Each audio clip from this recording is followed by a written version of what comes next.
Innal hamdalillah nahmaduhu wa nasta'inuhu wa nastaghfiruh wa na'udzu billahi min shururi anfusina wa sayyiati a'malina may yahdihillahu fala mudhillalah wa may yudhlilhu fala hadiyalah. Asyhadu an la ilaha illallah wahdahu la syarikalah wa anna Muhammadan abduhu wa rasuluhu alladzi la nabiyya ba'dahu amma ba'd. Ikhwati iman rahimakumullah, di ayat ke-254 Allah Subhanahu wa taala memerintahkan kita untuk berinfak sebelum datangnya hari di mana tidak berguna lagi pertemanan, tidak berguna lagi syafaat, bantuan, bahkan jual beli sekalipun. Maka di ayat selanjutnya Allah Subhanahu wa taala menerangkan tentang siapa yang berkuasa pada hari kiamat. Karena sekuat apapun pemimpin pasti akan ada kelemahannya. Sebanyak apapun orang yang mempunyai harta pasti akan hilang dan binasanya. Sekuat dan segagah apapun, sebanyak apapun pengikut, pasti akan ada waktu ditinggalkannya. Nah, itulah yang akan terjadi pada penguasa-penguasa, pemimpin-pemimpin ketika nanti hari kiamat tiba. Tidak berguna syafaatnya, kekerabatannya, korelasi, koneksi, ataupun harta sekalipun. Kenapa? Karena semuanya adalah dimiliki oleh Allah Subhanahu wa taala. Mulku yauma idznillah. Pada hari itu kerajaan, kekuasaan semuanya hanya milik Allah. Nah, diterangkanlah ikhwati iman rahimakumullah, pada hari kiamat nanti Allah lah yang maha berkuasa penuh atas segala apapun, dengan menerangkan di ayat yang kita kenal dengan ayatul kursi, ayat kursi. Disebut ayat kursi karena ada kalimat wasi'a kursiyuhus samawati wal ardh. Kalimatnya maha luas kursi Allah, memenuhi langit-langit dan juga memenuhi bumi. Ini disebut sebagai sayyidul ayati wa a'dhamu ayatin. Jadi tuannya, rajanya ayat dan ayat yang paling agung. Kenapa disebut sebagai ayat yang paling agung? Karena di ayat ini ada sekitar 16 sampai 17 ada yang menyebutkan semuanya itu merujuk kepada bagaimana kuasanya Allah Subhanahu wa taala beserta sifat-sifat yang dimilikinya, dan tidak ada mungkin yang memiliki satu sifat pun dari manusia apalagi sampai ke 16 sifatnya. Yang pertama, Allahu la ilaha illa huwa. Allah tidak ada Tuhan kecuali Dia.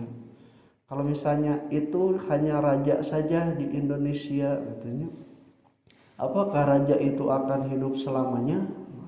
Dibisiki ku setan teh keraguan teh. Maka oleh Allah Subhanahu wa taala dijawab Al-Hayyu, Allah yang maha hidup, anu hirup terus cantang tu ngurus terus. Maka dijelaskan oleh Allah Al-Qayyum, Allah yang maha mengurus manusia.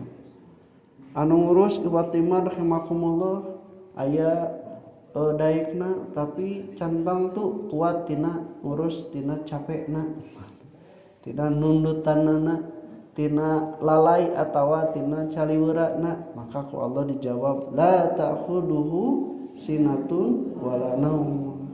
Allah tidak akan terkena kepadanya sinatun wala naumun. Sinatun itu rasa kantuk, jadi pembukaan untuk tidur, wala naumun juga tidak terkena padanya tidur. Allah itu tidak mengantuk dan juga tidak tidur. Kalaupun misalnya dia itu tidak lelah, tapi kan sangat luas. Dia kan belum tentu memiliki segala yang ada di muka bumi. Maka oleh Allah dijawab lagi, lahu, baginya ma fis samawati wa ma fil ardh. Baginya milik apa yang ada di langit-langit dan apa yang ada di bumi. Anu boga langit-langit jeung naon anu aya di bumi centang tuh cenah daek mantuan. Bisa jadi aya lain anu daek mantuan. Maka oleh Allah dijawab man dzalladzi yashfa'u indahu illa biidni. Siapapun di dunia ini tidak akan bisa memberikan syafaat atau bantuan kecuali atas izin izin Allah. Ya'lamu ma baina aydihim wa ma khalfahum cenanya. Kalaupun dia menguasai, dia pun memberi syafaat, belum tentu dia mengetahui apa yang sudah lewat dan juga apa yang ada berada di hadapannya akan terjadi. Maka dijawab Allah, Allah bukan raja, bukan penguasa yang seperti itu. Yang tahu mungkin sejarah ke belakangnya, tapi belum tahu kejadian yang akan datang. Nah, makanya orang-orang presiden, raja itu biasanya punya staf ahli. Ahlinya itu ada ahli ekonomi, memprediksi ekonomi di tahun berapa, sekian tahun ke depan. Punya ahli sejarah, karena dia tidak tahu. Allah tidak seperti itu. Ya'lamu ma baina aydihim wa ma khalfahum. Kalaupun mengetahui yang ada dan depannya, apakah sampai yang terkecil bisa diketahui? Nah, maka oleh Allah disebutkan Allah mah wala yuhituna bi syai'in min ilmihi illa bima syaa. Tidak ada sedikit pun yang sesuatu pun yang bisa luput dari pengetahuan Allah Subhanahu wa taala kecuali Allah Subhanahu wa taala menghendakinya. Kalaupun dia mengetahui, maka apakah kekuasaannya itu bisa menguasai di bumi dan langit? Dijawab oleh Allah, wasi'a kursiyyuhus samawati wal ardh. Maka kursinya Allah, dikatakan kedudukan Allah Subhanahu wa taala itu menguasai sangat luas bumi dan langit. Merenang anu kuasa oge da aya capekna, aya reureuhna, aya bosanna, maka ku Allah dijawab wala ya'udzuhu hifdzuhuma. Allah tengah rasa berat menjaga kedua langit dan bumi. Nah, kemudian Fatimah rahimakumullah ditutup wa huwal aliyyul azim, dan Allah itu maha tinggi juga maha agung. Nah, ikhwati iman rahimakumullah, semua sifat itu dikatakan adalah sifat yang hanya dimiliki oleh Allah Subhanahu wa taala, yang membedakan antara kuasa-kuasa yang fana, kuasa-kuasa yang nisbi, kuasa-kuasa yang bersifat tidak mutlak yang dimiliki dan diberikan oleh Allah Subhanahu wa taala ke manusia apapun. Maka sangatlah layak ketika manusia itu mempunyai kekuasaan apapun tidak melupakan bahwa kekuasaan itu adalah milik Allah Subhanahu wa taala yang berikan amanat kepada dia.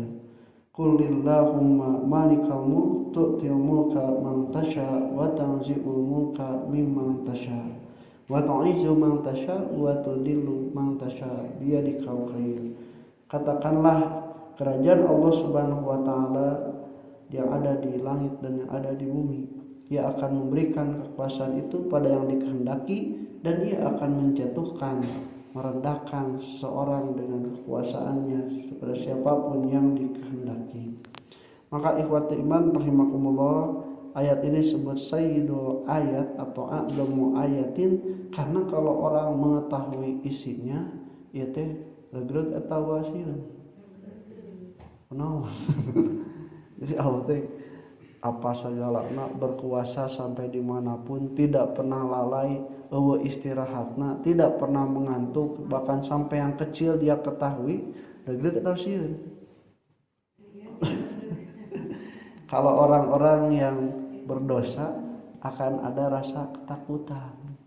Allah senang ieu, namun misalnya tingkat keamanan setingkat selevel seperti itu dikasihkeun. Namun misalnya penjara teh mah ya tingkat keamanan teh sampai setingkat seperti itu, napikeun kasirem wae pergerakanna katingali istilahna. Tapi bagi orang-orang yang bertaat, menggantungkan pada Allah Subhanahu wa taala, memberikan ketenangan. Karena tidak ada pun perkara sekecil apapun tidak akan ada yang luput dari kuasa Allah Subhanahu wa taala. Maka matak regreg mun urang sadayana taat ke Allah Subhanahu wa taala.